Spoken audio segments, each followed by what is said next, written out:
The Woman in Black stars Daniel Radcliffe, Ciaran Hinds, and Janet McTeer, and is directed by James Watkins. Radcliffe plays a young lawyer who investigates a house in which a family died. Upon staying in the house for a few nights, he discovers that it has been haunted by an evil spirit in the form of a woman in black. That's literally all I have to say in regards to synopsis. But for a film that sounds completely generic and bare-boned, it's actually pretty good, I promise. So the film is based on a book by Susan Hill written in the 80s, which is based on an even earlier play, so the story has been part of British history for a while. It's set in the 1800s, and the buildings and interior and costume designs and the feng shui have a real authenticity to it, and you're probably thinking how weird it is to kind of notice all this stuff, but believe me, in this film, you notice.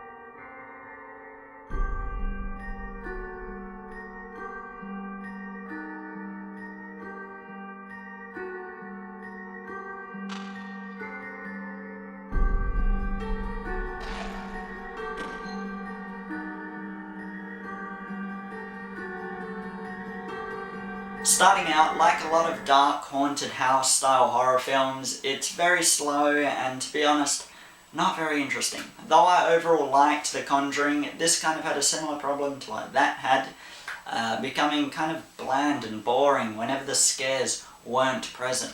This may be due to the writers being inexperienced when it comes to engaging drama, but surely it can't be that hard to make a horror film that's both scary and has sort of engaging characters and a in-depth kind of story. But to get into the scares, there's a couple of kind of generic sort of jump scares, the squawking crows, something loudly falling on the floor, but thankfully there are some real inventive ones here.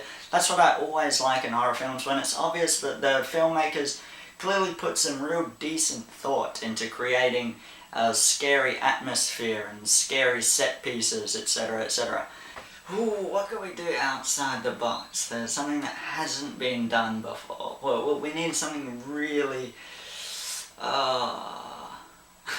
That's what I imagined the filmmakers and writers thinking during production of this, as opposed to just like, oh yeah, let's just put a black cat over there, put a dark shadow over there, just put a crow up there or something. Make it squawk really loudly, dude. My favourite scene in the film consisted of just scare after scare, and it went on for so long, like Daniel Radcliffe just walking around the house seeing all this spooky stuff. And if they could have been able to pull off like 30 plus minutes of that, of just pure creepiness and suspense, that would have been a marvel in horror filmmaking.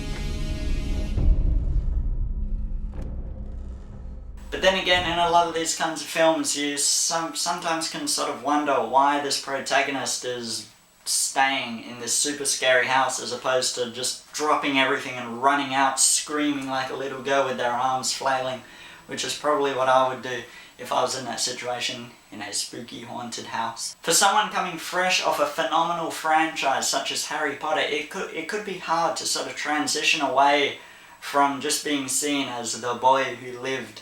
But here I think Daniel Radcliffe does a pretty decent job at inhabiting this different character.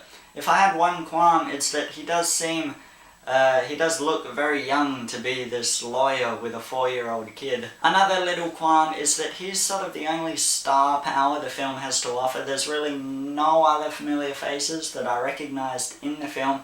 I was sort of hoping for just like some character actors like Bill Nighy or Brendan Gleeson to pop in. That would have been cool. But no, it's just really Daniel Radcliffe. I don't have anything terribly weighty to add to The Woman in Black. It's not really a horror film that you'll remember for days after and that will get right under your skin and just resonate with you like The Shining or The Babadook. But if you're looking for just sort of a kind of light horror film to just watch with some friends, The Woman in Black would be a solid choice. Thanks for watching, guys, and feel free to comment below, let me know anything you want, don't be shy. Just stay and subscribe here if you like what you see here and you would like to keep up with my film reviews that I'm going to be seeing. I've also been thinking about sort of other stuff to add to this channel, like vlogs or top 10s or whatever. So yeah, any suggestions would be much appreciated. But yeah, I'll have a think about it, and I'll see you next time. Bye bye.